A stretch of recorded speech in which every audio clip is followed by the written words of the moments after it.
부동산 개발 초기 단계에 막대한 자금을 빌려주는 프로젝트 파이낸싱. 증권사들이 거래 수수료만으로 수익을 내기 어려워지자 이 시장에 대거 뛰어들었는데 앞으로 경기가 나빠지면 이 대규모 부실 사태로 번지는 게 아닌지 우려감이 커지고 있습니다. 김종학 기자입니다. 올해 2분기 실적을 발표한 증권사 가운데 시장 전망치를 넘어선 곳은 미래에셋증권과 메리츠증권, 현대차증권 세 곳입니다.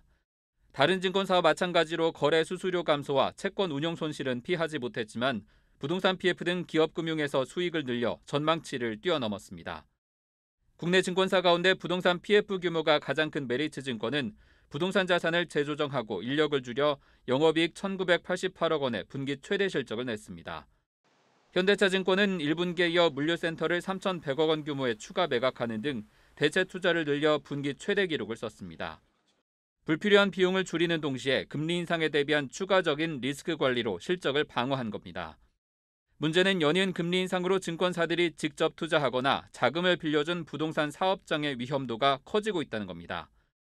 나이스 신용평가에서 금리 인상과 경기 둔화로 인한 부동산 PF 위험성을 분석한 결과를 보면 메리츠증권과 현대차증권, 다올투자증권 등 6개 증권사가 모니터링 대상입니다.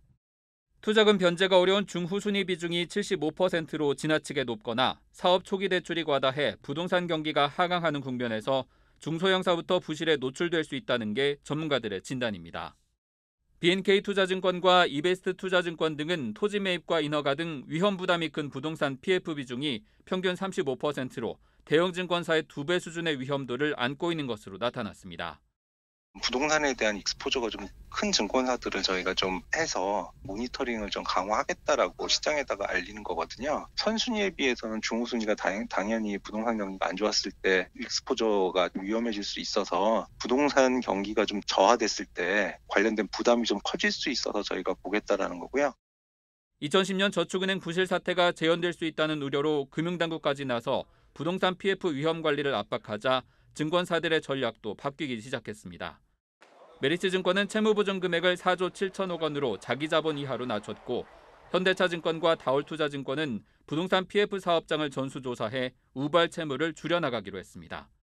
이미 국내 상업용 부동산 시장에서 상가 미분양 해소가 지연되고 지방을 중심으로 주택거래 위축이 나타나는 등 시장 하락 위험이 커지고 있습니다.